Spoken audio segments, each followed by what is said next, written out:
Imagine waking up one morning and realizing that almost everything you have been told about a faith followed by nearly 2 billion people was built on distortion, exaggeration, and half-truths. Imagine finding out that what you thought was the truth was actually the loudest lie repeated so often that it began to feel real. This is the reality when it comes to Islam, because in 2025 people will still believe the same old misconceptions, recycled again and again by those who benefit from misunderstanding. But today we will strip away the noise and the fear, and we will confront the biggest lies that have been attached to Islam. From which country are you watching this video? Subscribe to this channel if you love Islam, or even if you simply love the truth and want to learn more. The very first lie is perhaps the most poisonous of them all, that Islam is inherently a religion of violence.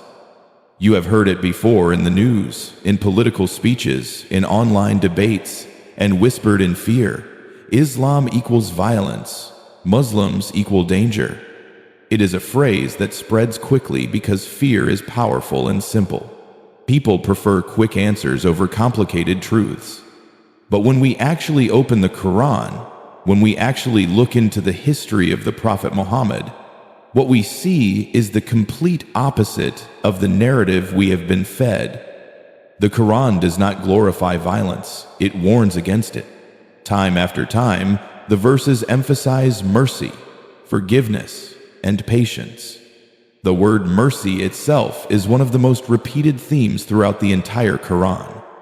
Allah introduces himself as the most merciful and the most compassionate at the beginning of nearly every chapter. If Islam were truly built on violence, would its sacred book begin again and again with mercy as its very foundation? And then there is the life of the Prophet Muhammad, a man who lived in a world of tribal warfare and constant blood feuds. If anyone had an excuse to seek revenge, it was him. He was mocked, beaten, boycotted, his followers tortured, his city turned against him. And yet, when he finally returned to Mecca with an army at his back, able to punish those who had wronged him, what did he do? He forgave them. His words were simple and unforgettable. Go, you are free. That is not the action of a violent man leading a violent religion. That is the action of someone who embodied mercy when he had the power to crush his enemies. So, where does the idea come from that Islam is violent? It comes from centuries of propaganda.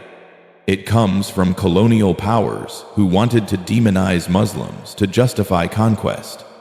It comes from modern political leaders who need a common enemy to keep their citizens afraid and obedient. And it comes from media corporations who know that fear sells. A story of compassion and forgiveness doesn't make front-page news, but a story of violence does. Now let's talk about the second great lie, a lie that has twisted a single word beyond recognition, the word jihad. For many people today, jihad is a synonym for terrorism, for bombs, for attacks on the innocent. Say the word jihad in the wrong crowd, and you will see fear in their eyes.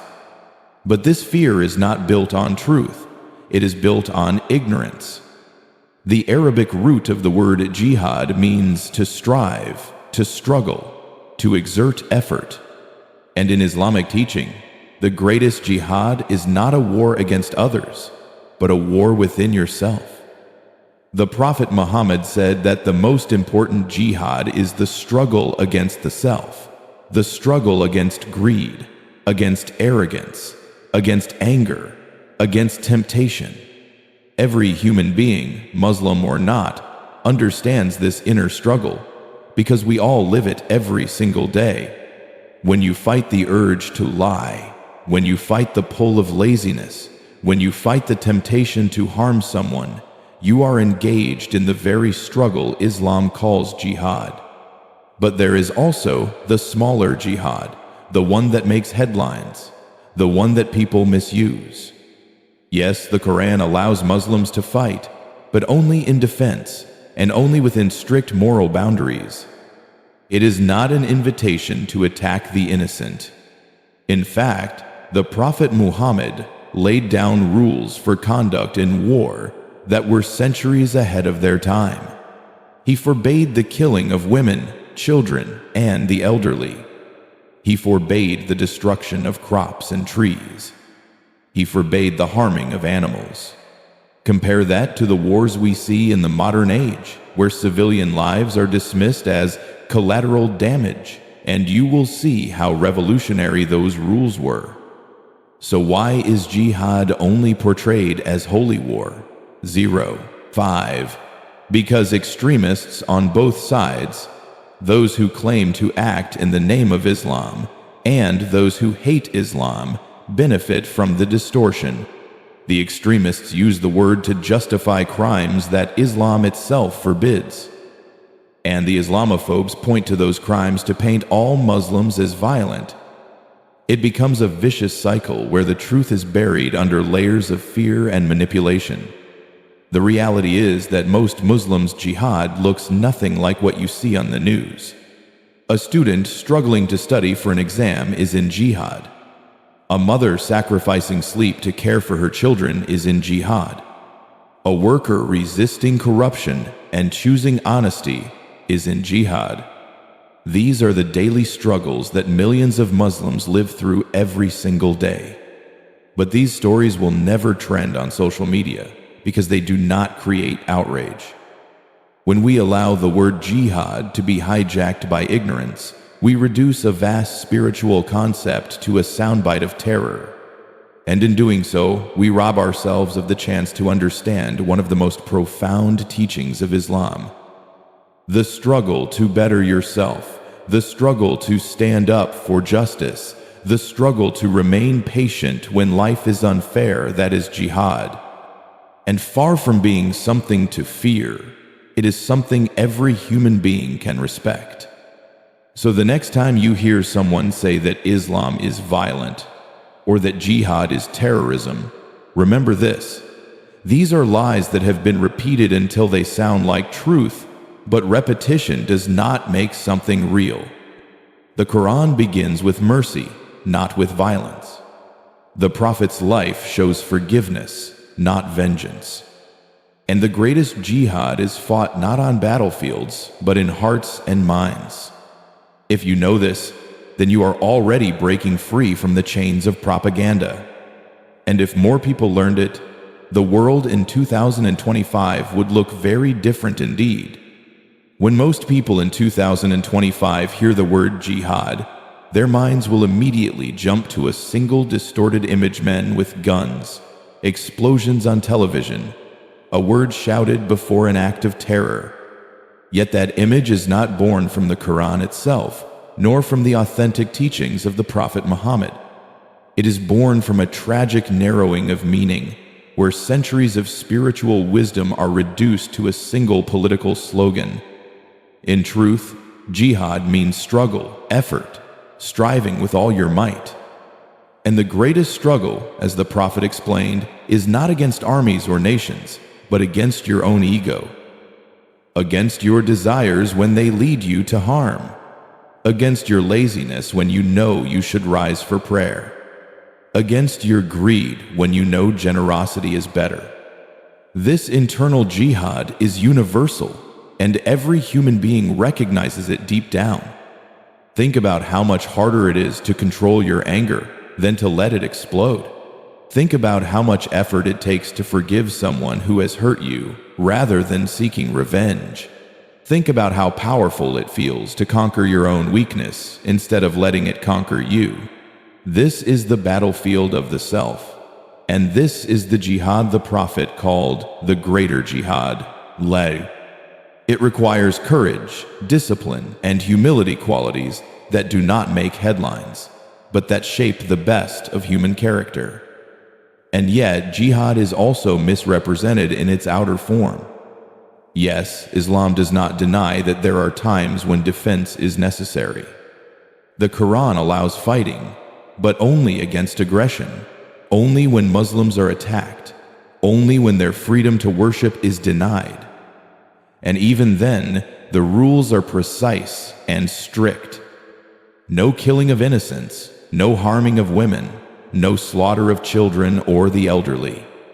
No destruction of nature, no burning of crops, no needless cruelty to animals.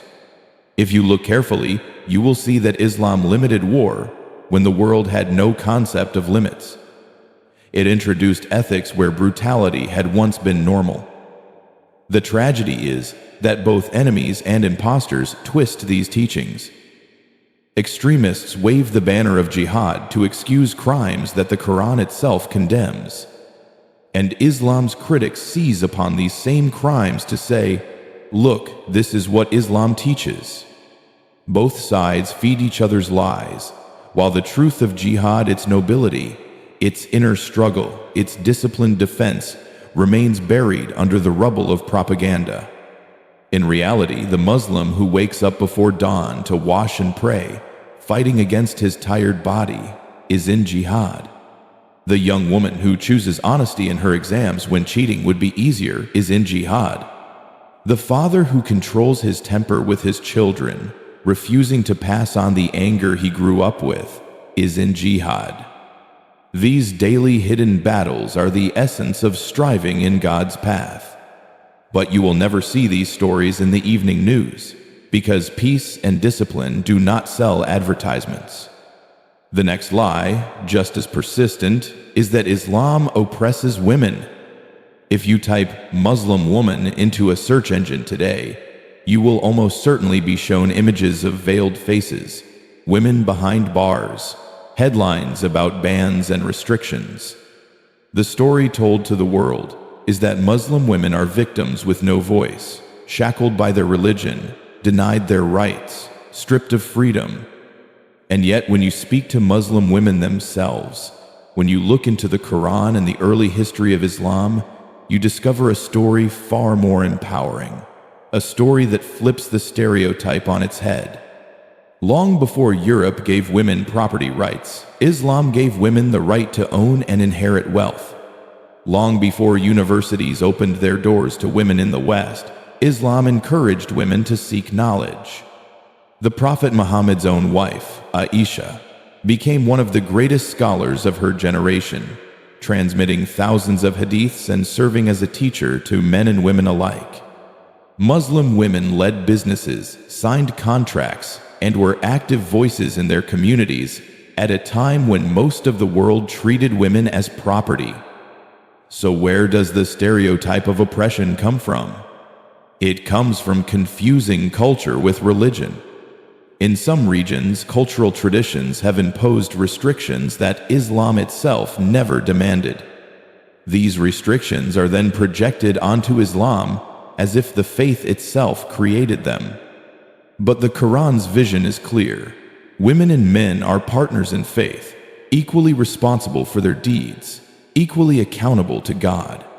I will not let the work of any worker among you be lost, male or female, says Allah in the Quran. This is not the language of oppression. It is the language of dignity and equality. And then there is the matter of modesty, often misunderstood as a tool of suppression. When the Quran addresses modesty, it does not speak only to women. It speaks to men first, commanding them to lower their gaze and guard their conduct. Women are asked to dress with dignity, but this is not about stripping them of identity. For many Muslim women, the hijab is a choice, a symbol of self-respect, an act of devotion, and a way of being seen for their minds rather than their bodies. Those who reduce it to chains of oppression erase the voices of the very women who wear it proudly. Yes, in some societies, women are mistreated. But this is not because of Islam, it is in spite of Islam. And often, those who criticize Islam for oppressing women fail to look honestly at their own histories. The fight for women's suffrage, the long struggle for equal pay, the ongoing battles against objectification, these did not come from Islam, but from the very societies that now point the finger. The irony is that while many in the West look at a Muslim woman in hijab and see oppression, she herself often sees empowerment. She sees freedom from the exhausting cycle of beauty standards. She sees a connection with her Creator that overrides society's shallow judgments. She sees a legacy of women who were entrepreneurs, scholars, leaders, and teachers in the earliest days of Islam. So the next time someone tells you that Islam oppresses women, ask them, have you ever spoken to a Muslim woman herself? Have you ever opened the Quran and read what it says about women? Or are you repeating what you've been shown on a screen, never questioning who benefits from that narrative? The truth is that Islam's teachings elevated women at a time when the world ignored them. The truth is that modesty, in its real meaning, is about dignity for both men and women. And the truth is that oppression comes from culture, from politics, from individuals who misuse power, not from the faith itself. Lies will continue to paint Muslim women as voiceless and powerless, but reality, if you care to look, tells a story of resilience, strength, and choice.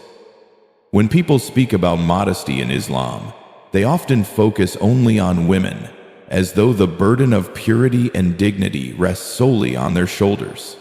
But if you open the Quran and actually read carefully, you will find something surprising. The very first command about modesty is directed at men. They are told to lower their gaze, to control their desires, to carry themselves with self-restraint.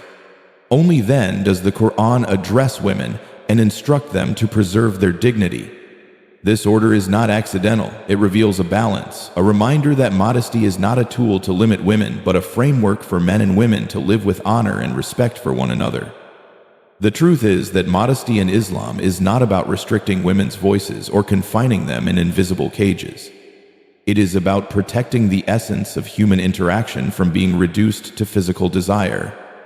It is about allowing men and women to engage on the level of character, intellect, and spirit, not just appearance. When a Muslim woman wears a hijab or dresses modestly, for many of them it is not an act of oppression, but an act of liberation. They are saying to the world, see me for my mind, for my heart, for my actions, not just for how I look. And countless women describe this as the most freeing experience of their lives, even if outsiders fail to understand it. But because the world is conditioned to measure freedom by the amount of skin exposed, the hijab is constantly misinterpreted. Outsiders see fabric where they want to see flesh and call it prison. They do not realize that for many Muslim women, the hijab is like a crown, a declaration of identity, a badge of self-respect. This misunderstanding is not new. It has been repeated for decades, used as justification for wars, for foreign policies, for endless debates about saving women who never asked to be saved. The irony is that many Muslim women wearing hijab will tell you they feel safer, more respected, and more empowered with it than without it. They feel they are no longer forced to compete in the exhausting race of beauty standards, no longer reduced to objects of desire, no longer invisible unless they look a certain way. Their choice is a quiet act of rebellion against a world that constantly tells women their worth depends on physical attraction. In this sense, modesty becomes not a chain, but a shield. Of course, there will always be those who misuse Islam to control women. There will always be cultures that force rather than allow choice. But this is not Islam. It is the distortion of Islam. The Quran's own principle is clear. There is no compulsion in religion. Faith, modesty, and devotion are only meaningful when chosen, not when imposed. And when women choose modesty out of love for their Creator and out of self-respect, it becomes a deeply empowering spiritual act. Now we move to another lie, one that claims the Quran is outdated, a relic of the 7th century with no relevance in the modern world. This argument is repeated endlessly, especially by those who have never read a single page of it. They dismiss it as an ancient text meant only for desert tribes and then move on, as if that proves something. Yet the deeper you look, the more you realize that the Quran does not lock itself into one time period. It speaks across centuries. Its principles, its ethics, its vision of justice and compassion are as relevant today as they were 400 years ago. Consider its stance on financial exploitation. The Quran warns strongly against usury, against charging interest that traps the poor in cycles of debt. For centuries, critics mocked this prohibition. And yet, look at the modern financial crises caused by predatory lending. Look at families drowning in endless credit card interest. Look at nations crippled by debt. Suddenly, the Quran's warning is not ancient at all. It is painfully relevant. Consider also the Quran's call for justice, for standing firmly against oppression, even if it means standing against your own family or your own interests. In a world still plagued by racism, corruption, and abuse of power, those words read as if they were written for our time. They do not age.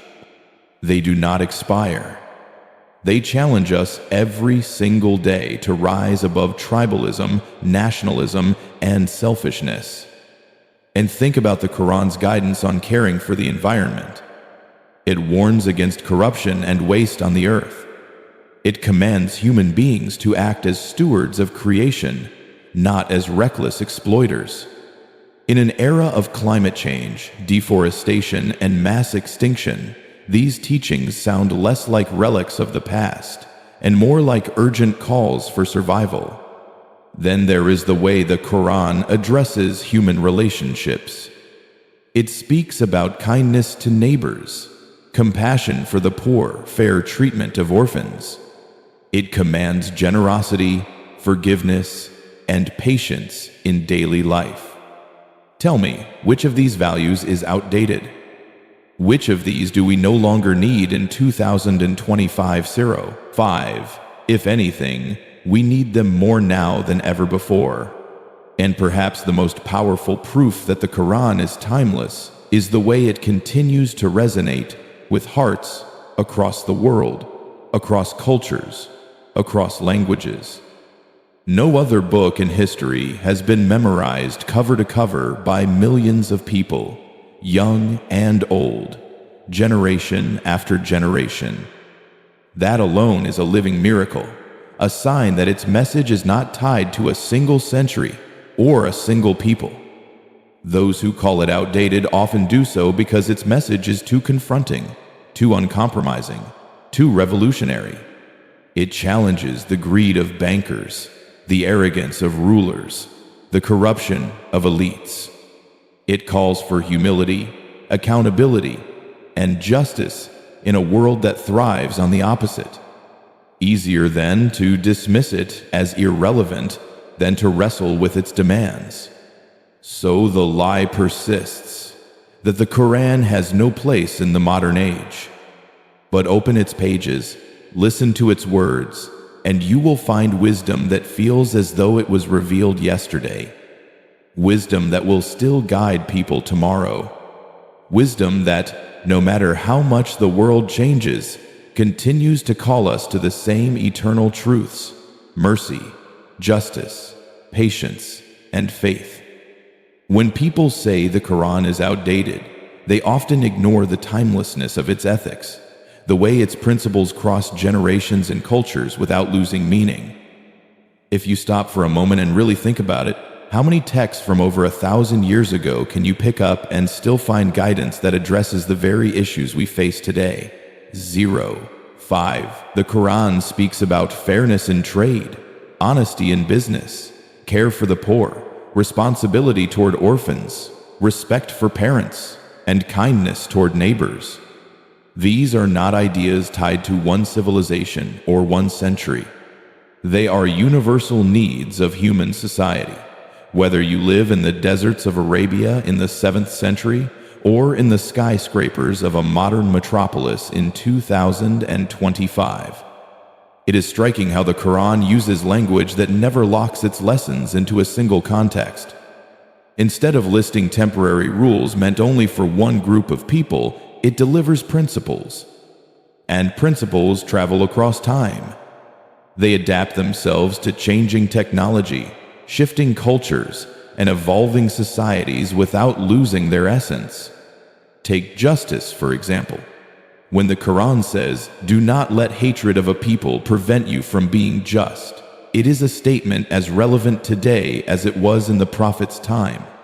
We see in our modern world how bias, nationalism, racism, and prejudice blind people to fairness. Yet the Quran cuts through those layers of human weakness and tells us that justice must stand above personal feelings. That is a lesson humanity still struggles to learn. Think too about the Quran's way of encouraging reflection on the natural world. It does not simply tell people to worship blindly. It invites them to look at the stars, the oceans, the mountains, the rain, the cycle of life and death, and to recognize signs of divine wisdom. In an age where science and technology dominate our thinking, the Quran's call to observe, to ponder, to use reason feels incredibly modern. It does not ask us to close our minds.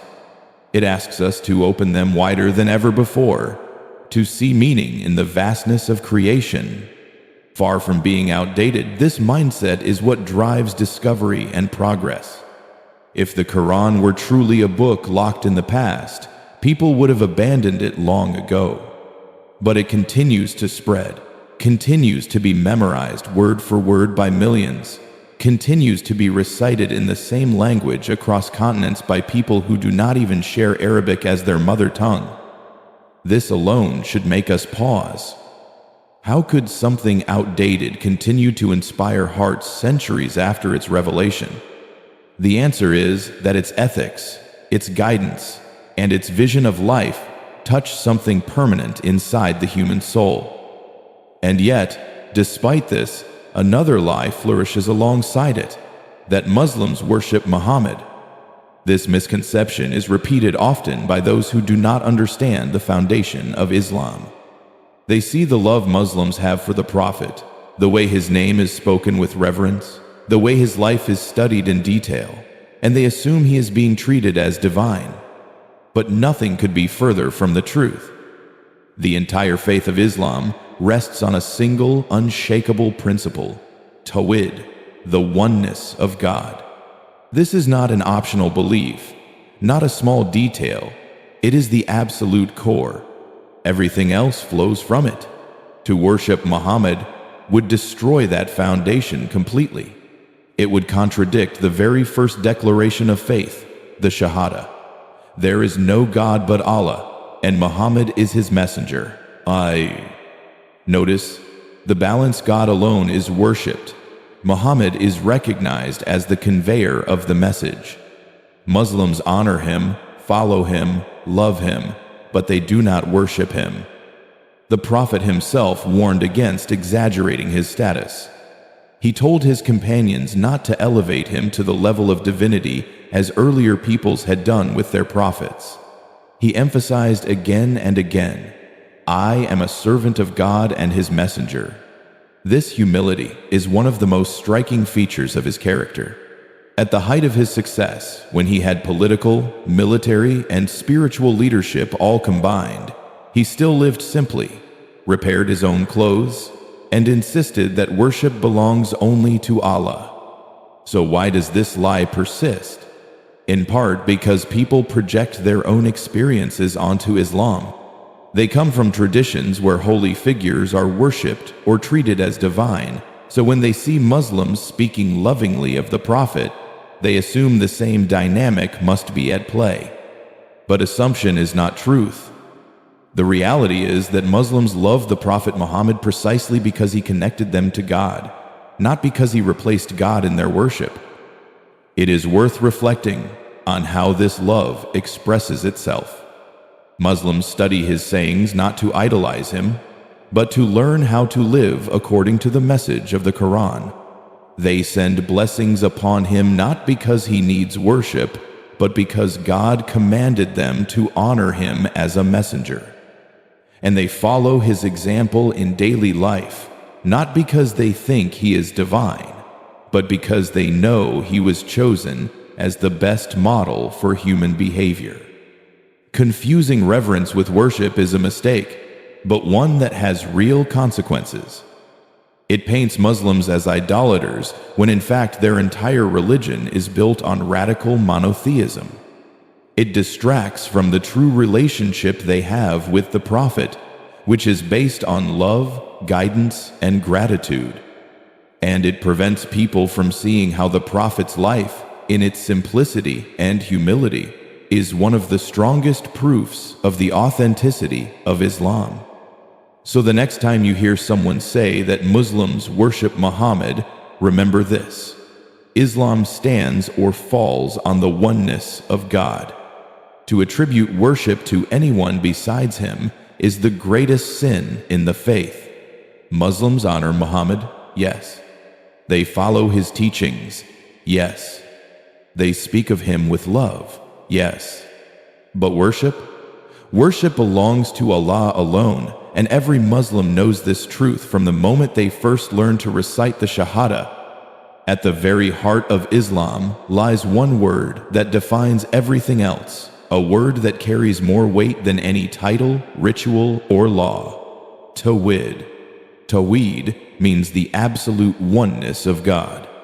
It means there is no partner, no rival, no equal, no being to share even the smallest fragment of his divinity.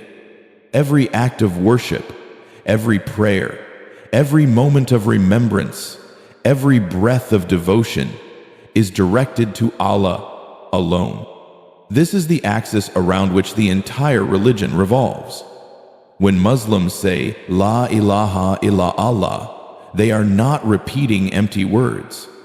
They are making the most radical declaration of faith possible, that no idol, no prophet, no king, no saint, no force of nature deserves worship, only the Creator.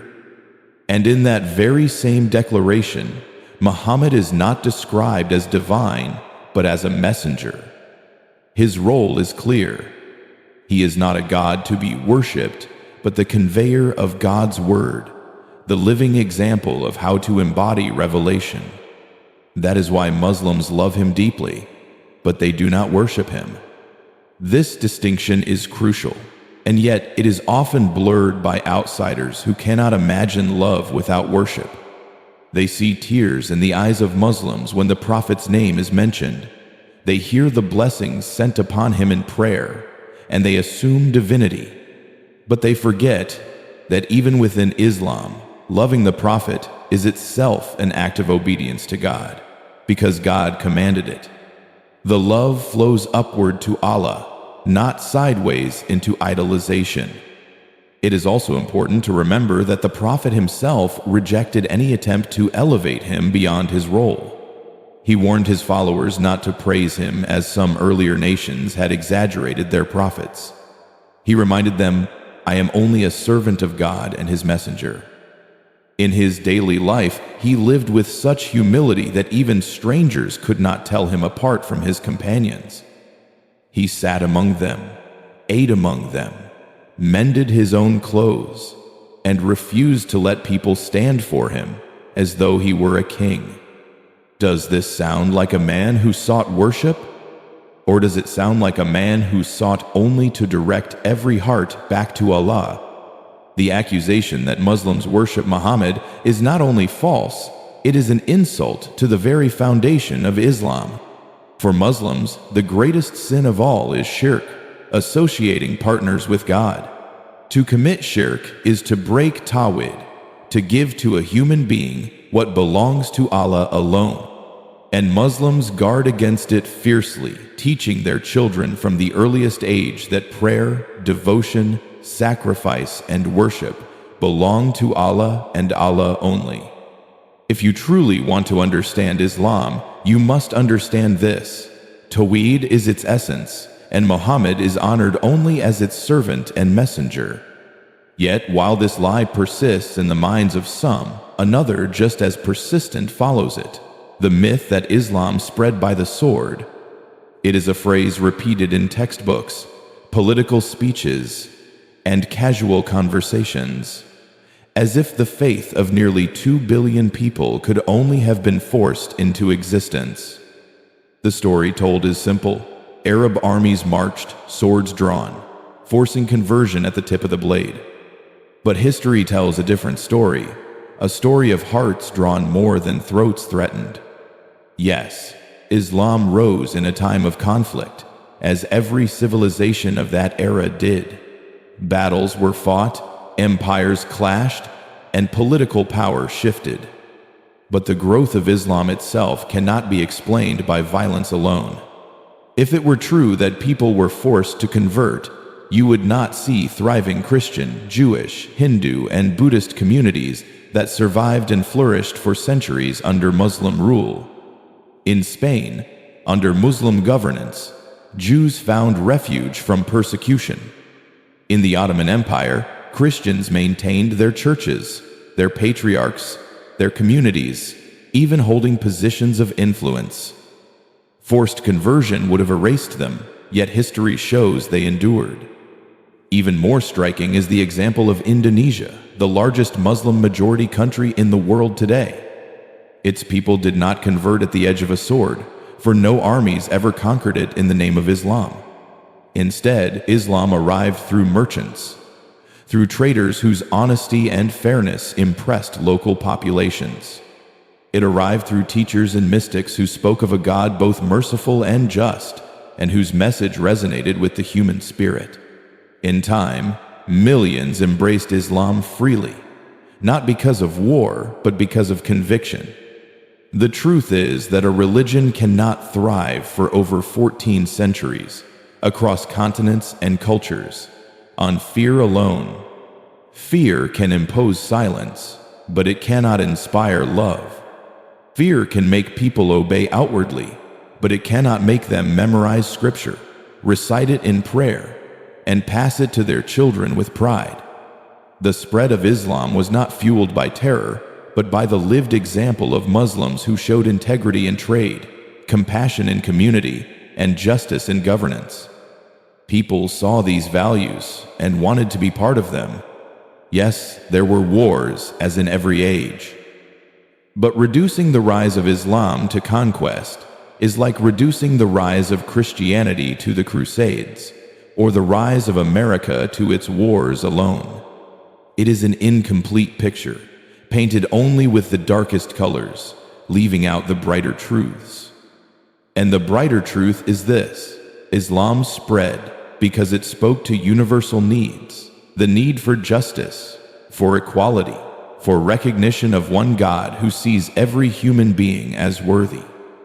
So when you hear someone claim that Islam was spread by the sword, ask them, if that were true, why do we still find ancient churches in the Middle East, ancient synagogues in Muslim lands, and entire nations like Indonesia and Malaysia embracing Islam without ever being conquered? The evidence of history tells us that the sword may have shaped politics, but it did not dictate heart, and it is hearts, not swords, that sustain a religion across centuries. The reality is this: Islam spread by example more than by force. It spread because merchants were honest when others cheated. It spread because scholars preserved knowledge when others let it die. It spread because ordinary Muslims lived their faith in a way that impressed their neighbors, their colleagues, their friends. No empire can force that kind of loyalty. Only truth can. Think for a moment about how fragile human beings are when it comes to influence. A single act of kindness can win someone's heart for a lifetime, while a single act of cruelty can turn them away forever. This truth lies at the very core of how Islam spread across the world, not through armies and domination, but through example. Ordinary Muslims, living their lives with honesty and dignity, carried the message more powerfully than any sword ever could. Traders traveled across seas, and their word became their contract. They were known for fair dealings when others were cheating. They were known for speaking the truth when lies would have profited them. This integrity shone brighter than gold, and people wanted to know, what makes these men and women different? When they answered, "Our faith teaches us this," it was not argument that convinced their neighbors, but example. The power of example can never be underestimated. A man who prays in the marketplace not to show off, but because it is time for prayer plants, a seed in the minds of those who watch. A woman who gives her last coin to a beggar while others walk by in indifference reveals a light that cannot be ignored. This is how hearts open, not through threats, not through fear, but through witnessing sincerity. The early Muslims did not need to force people. They simply lived their faith, and people were drawn to it because it answered the hunger inside every human being for justice, for compassion, for meaning. But as centuries passed, something began to change. The purity of Islam's message remained, but politics crept in, and with politics came distortion. In every age, there were leaders who sought to use religion as a tool, bending verses and twisting hadith to suit their ambitions. They wrapped their personal agendas in the cloak of Islam, giving themselves an air of legitimacy they had not earned. This is one of the greatest challenges Muslims have faced throughout history, the misuse of Islam in politics. When a politician seeks power, he knows nothing sways the masses like faith. So he quotes selectively, strips words from their context, and presents himself as a defender of religion. But in truth, he is not serving God. He is serving himself. This is why it is so dangerous to judge a religion by the actions of those who exploit it. Because while Islam as a faith calls for justice, mercy, and accountability, corrupt leaders call for obedience to them, even when they themselves betray those very principles. History is filled with examples. Rulers who declared wars in the name of Islam while ignoring the Quran's strict rules about justice. Leaders who demanded loyalty while trampling on the very people they claimed to protect. These actions created scars, not because they reflected Islam, but because they betrayed it. And in the modern world, groups that seek power continue this pattern. They take verses meant for very specific contexts and apply them broadly, justifying violence, justifying cruelty, justifying tyranny. But these justifications collapse when placed next to the Quran in its entirety, when placed next to the Prophet's life as a whole. The danger is that outsiders see these misuses and assume they are the faith itself. But the blame for this confusion lies not in the Quran, not in the Prophet, not in the teachings of Islam, but in the corruption of men who treat religion like a weapon. The same mistake has happened in every faith tradition. Christianity was used to justify colonialism, slavery, and wars. Judaism was twisted for political expansion. Even secular ideologies have been hijacked by dictators.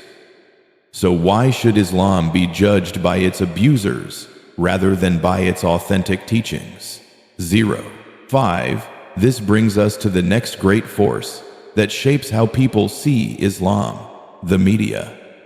In the age of instant headlines and endless scrolling, the way stories are told matters more than ever.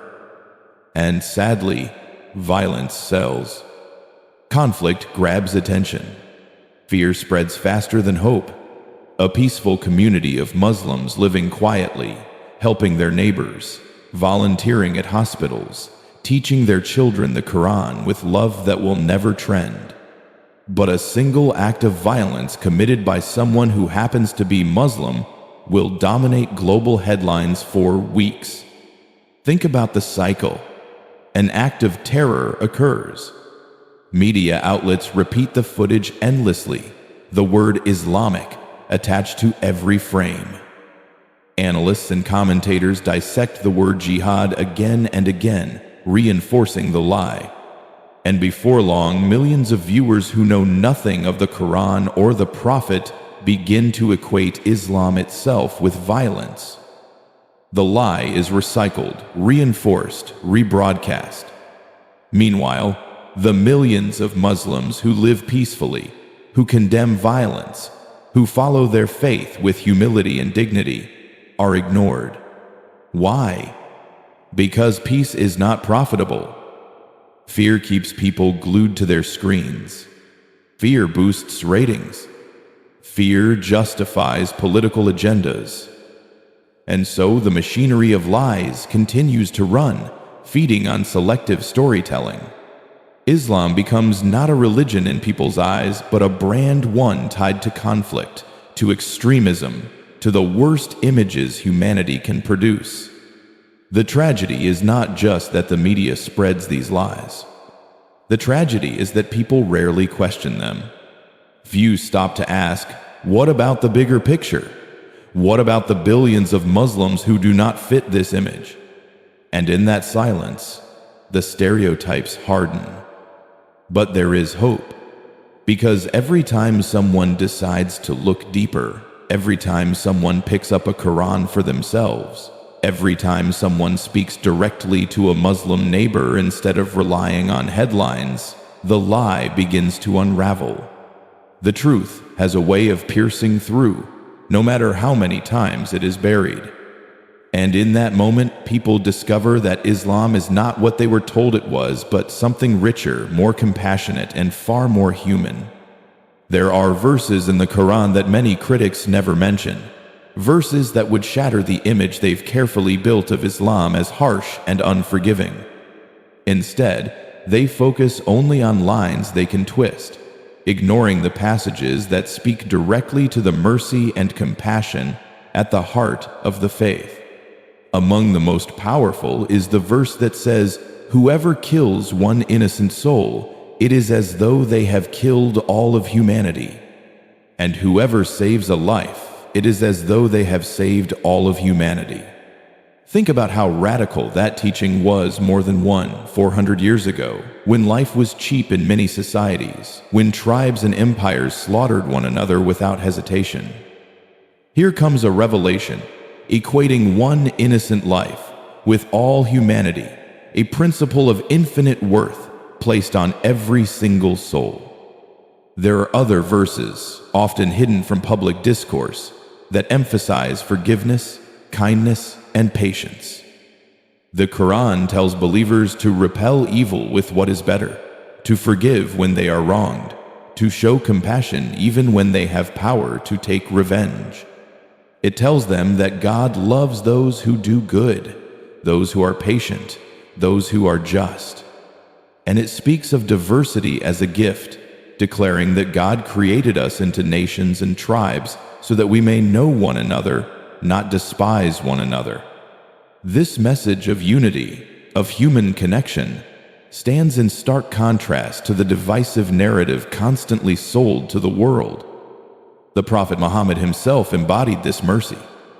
When a woman who used to throw trash at him every day fell ill, he visited her home, not to gloat, not to scold, but to check on her health. When his enemies were at his mercy after years of conflict, he forgave them with words of release rather than punishment. These stories, repeated across generations, reveal the true spirit of Islam that so many overlook. They remind us that strength does not lie in domination, but in the ability to forgive when revenge would be easier. And then there is Islam's deep relationship with knowledge and science. At a time when Europe was still in the Dark Ages, Muslim scholars were translating ancient works, building hospitals, mapping the stars, calculating equations that would shape modern mathematics.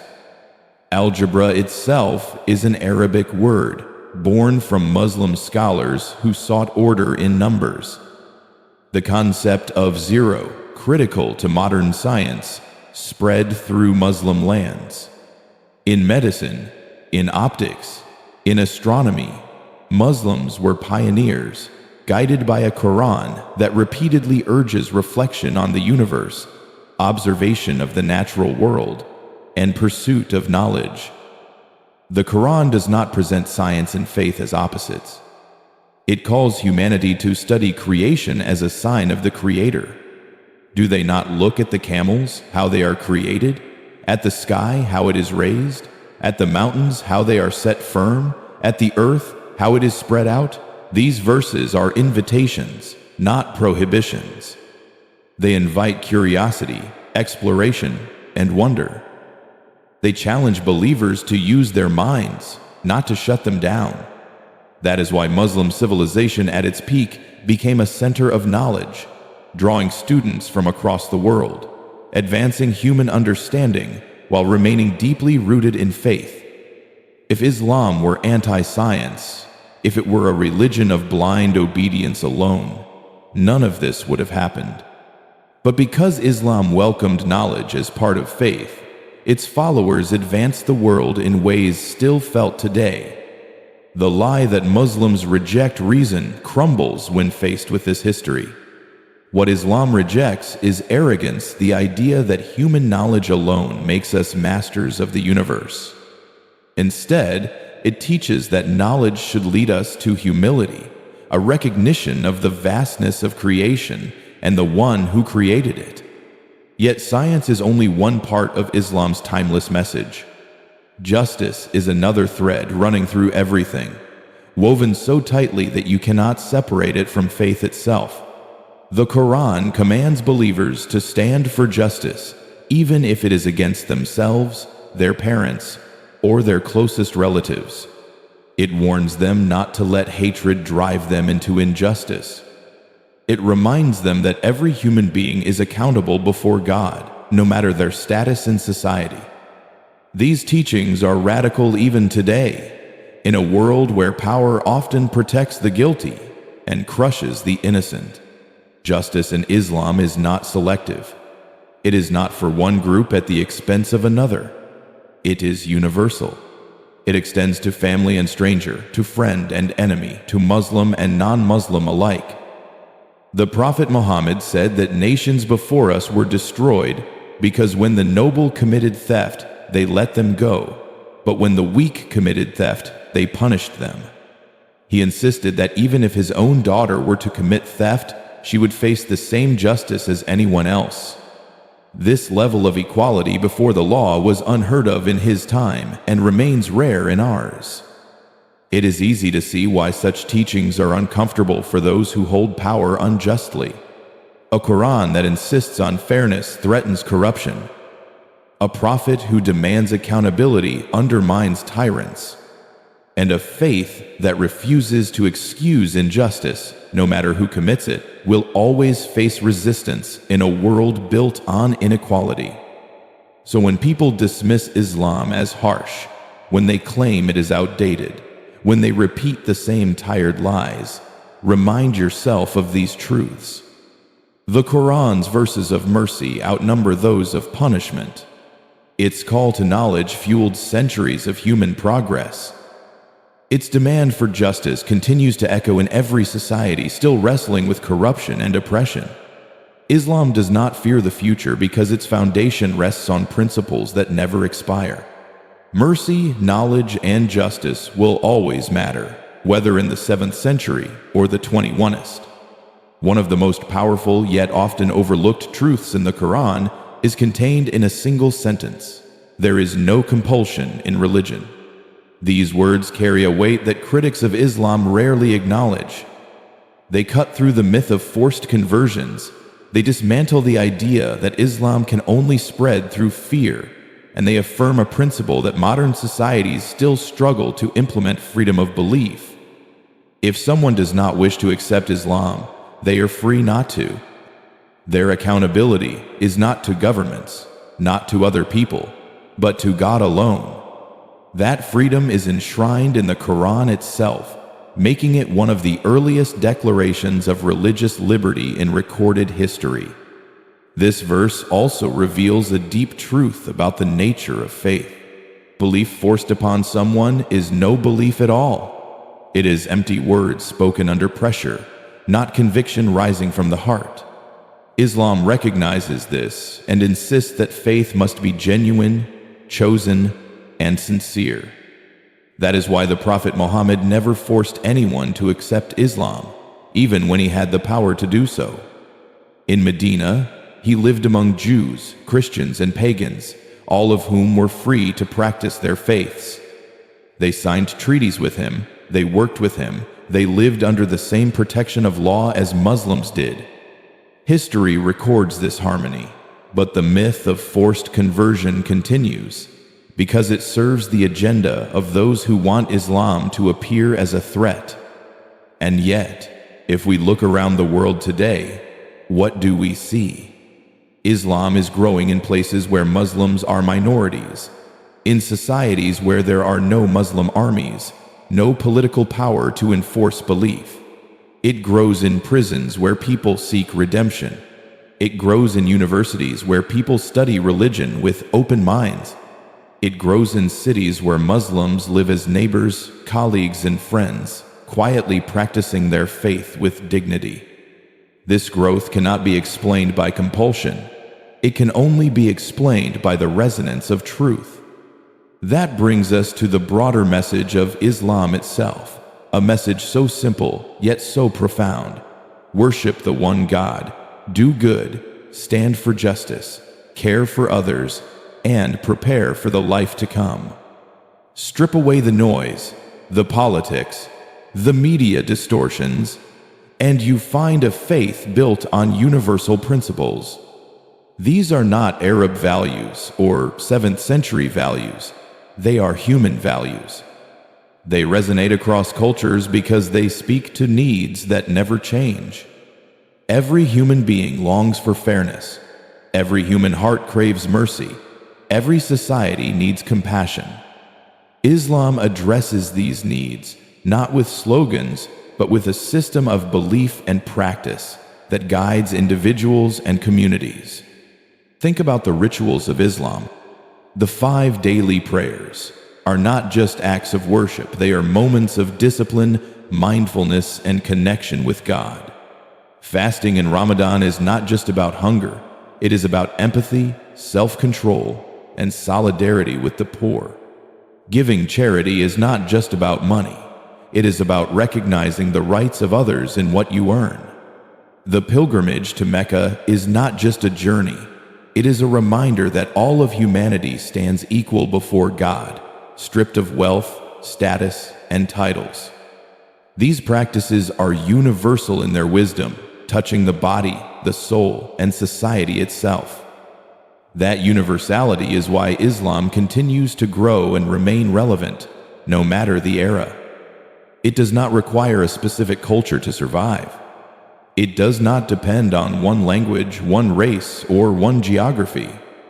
You can find Muslims in the deserts of Africa, the cities of Europe, the villages of Asia, the suburbs of America. They may speak different tongues, eat different foods, dress in different clothes, but when they bow in prayer, they are united by the same simple truth: there is no God but Allah. That is the power of a universal message. And yet, despite this universality, the lies persist. Why? Why do the same falsehoods about violence, oppression, and compulsion resurface generation after generation, even when history and scripture prove otherwise? The answer is uncomfortable but undeniable, because lies serve agendas.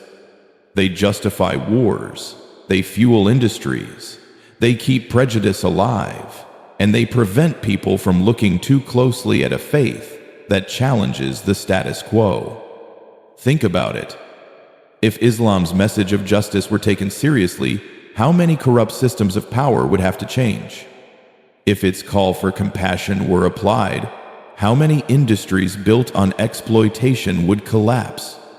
If its emphasis on equality before God were recognized, how many hierarchies of race, class, and status would crumble?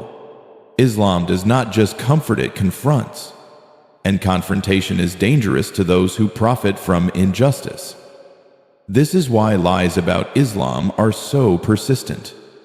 They serve to distract, to deflect, to demonize. By convincing people that Islam is the problem, the real problem's greed, corruption, oppression go unchecked. By painting Muslims as threats, societies can avoid looking at the threat within themselves.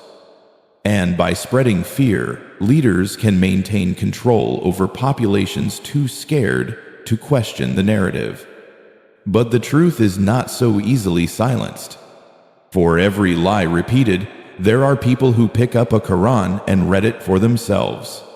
For every stereotype broadcast, there are Muslims who live with kindness and prove it false. For every attempt to bury the truth, there are seekers who dig it back up. That is why Islam continues to spread despite the relentless campaign against it, because truth has a power lies can never fully destroy. So the next time you encounter one of these old accusations, pause and ask yourself, who benefits from this lie? Who profits when people are afraid of Islam? Is 0. 5. Who gains when hearts are closed before they can even listen? The answers are clear if you look closely enough. Lies may be profitable, but truth is revolutionary. And Islam, at its core, has always been a revolution of the heart, calling people back to their Creator, calling them to justice, and calling them to compassion. That is why the lies persist, but it is also why they will ultimately fail. The final truth we need to face is this: nobody has to rely on secondhand claims about Islam. Nobody needs to take the word of politicians, journalists, or critics who cherry-pick verses and events. The Quran itself is available to anyone who wants to read it. The sayings and life of the Prophet Muhammad are documented for anyone who wants to study them. In an age where information is just a click away, ignorance is no longer an excuse, it is a choice. And yet many people still choose to accept the packaged lies handed to them because it is easier than challenging the story they have been told since childhood. The call, then, is simple but profound. See for yourself. Don't let others think for you. Don't let the headlines decide what you believe. Don't let the loudest voices drown out the most important truths. If you want to know Islam, do not ask its enemies. Go to the source. Read its book. Listen to the people who live it sincerely every day. Observe their character, their sacrifices, their struggles, their devotion. 0. 5. And then make your judgment with honesty. When you open the Quran, you are not just reading an old manuscript. You are engaging with words that billions of people recite daily in prayer, words that have guided empires, inspired revolutions, and comforted hearts in the darkest nights. You will find warnings against greed that sound like they were written for today's collapsing financial systems. You will find calls to justice that echo through modern movements for equality. You will find lessons about patience, mercy, and forgiveness that speak directly to the wounds of our fractured societies.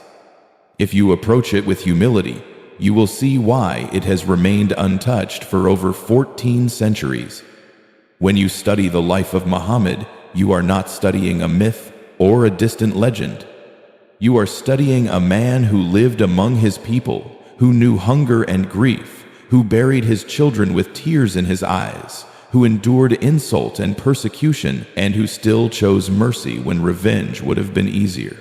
You will see a leader who never built a palace, who never sat on a throne, who lived simply even when he could have enjoyed riches. You will see a man whose followers loved him, not because he forced them, but because he served them. This is the man billions still honor, not as a god, but as the best example of human character. The final chapter of this discussion is also the first step of your own journey. You do not need to believe everything immediately. You do not need to accept blindly. Islam itself warns against blind faith. What it calls you to is reflection, thought, and sincerity. Ask questions. Seek answers. Compare what critics say with what the Quran actually says. Compare the image painted of Muslims in the news with the Muslims you meet in real life. If you do this with an open mind, you will see the difference between propaganda and truth. Do not let fear close your heart. Fear is the oldest weapon of manipulation. It blinds people, making them see enemies where there are only neighbors. It creates division, making people think in terms of us versus them, when in reality, we share the same humanity. Islam's message has always been one of unity, of reminding humanity that we were all created by the same God, that we all return to Him, and that our worth is not in our race, wealth, or status, but in our character and faith. When you remove fear, you can finally see this message clearly. The lies about Islam will continue as long as they are useful. They will appear in headlines, in classrooms, in political speeches, repeated so often they seem like facts. But lies do not last forever. The truth has a resilience that cannot be erased. That is why Islam has survived empires rising and falling. That is why it continues to spread even in places where it is demonized. That is why people from every walk of life, from every culture, continue to embrace it despite the noise around them. Truth resonates. It whispers to the heart in ways lies never can. So here is the challenge. Don't just watch this and move on. Pick up a Quran, even if only to read a few pages. Speak to a Muslim, not with suspicion but with curiosity. Ask about their prayer, their fasting, their reasons for believing. You might not agree with everything, but you will begin to see beyond the stereotypes. You will begin to see a faith of mercy, discipline, and purpose. And you will begin to understand why, despite centuries of attack, Islam remains alive and unbroken. The truth is, this religion does not need lies to defend it. It does not need violence to spread it. It does not need political propaganda to sustain it. Its strength lies in its message. Its strength lies in its clarity. Its strength lies in the way it connects human beings to their Creator in the most direct and uncompromising way. And that is something no weapon, no slander, no campaign of hate can destroy. So take this as an invitation, not an invitation to accept blindly, but to explore honestly. Not an invitation to fear, but to reflect. Not an invitation to judge from a distance, but to come closer and see for yourself. For more than 14 centuries, billions have walked this path, and each one began with a moment of curiosity, a decision to look past the noise and discover what Islam truly is. That decision is yours now.